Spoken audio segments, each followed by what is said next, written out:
this week with a return leg against Bayer Leverkusen and then the Carabao Cup Final against Manchester City. Who was your player of the week? So for me, it was a tough one because the games were so different in a lot of ways.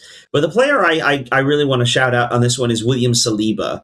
I think everybody was pretty much good against Bayer Leverkusen. So obviously, shout out to the defense for yet another clean sheet. I think Saliba gets a lot of credit as well. One player who really didn't bother us a lot in this game, or at least certainly didn't make his mark in any notable way, was Erling Haaland. And Saliba was a big part of that. He and Gabriel love. Yeah. He and Gabriel love going head to head with Haaland. There was one instance where it looked for a moment like Haaland may have had a step on the defense, and we've seen him beat Gabriel in a foot race.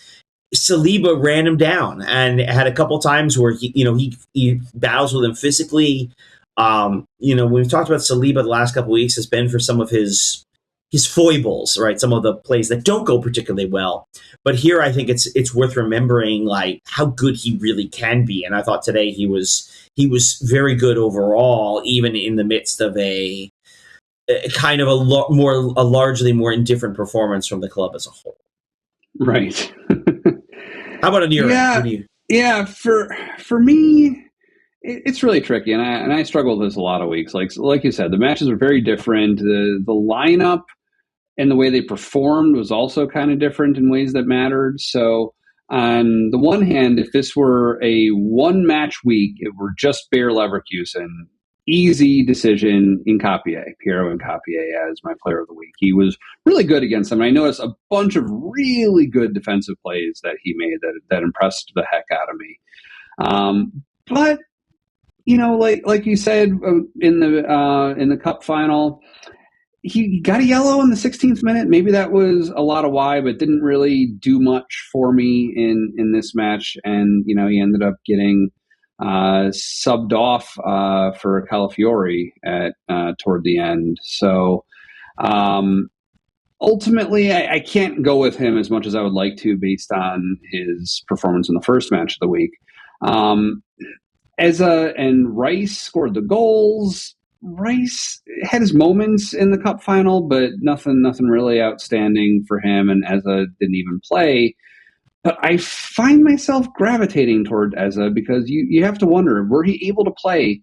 Could things have been different? It's a possibility, not a certainty by any stretch. But overall, I feel like he broke the dam with Bayer. I go to say Bayern, but anyway, Bayer Leverkusen.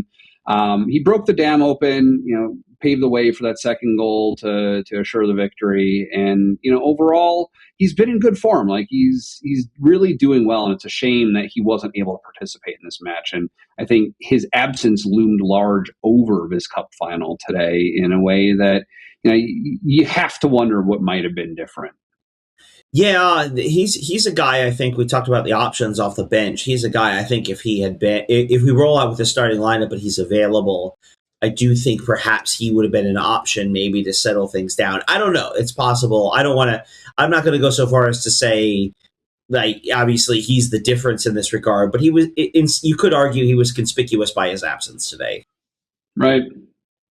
The camera loved lingering on him and Timber sitting side by side out of the bench. Yeah. So, clearly somebody at CBS Sports was thinking the same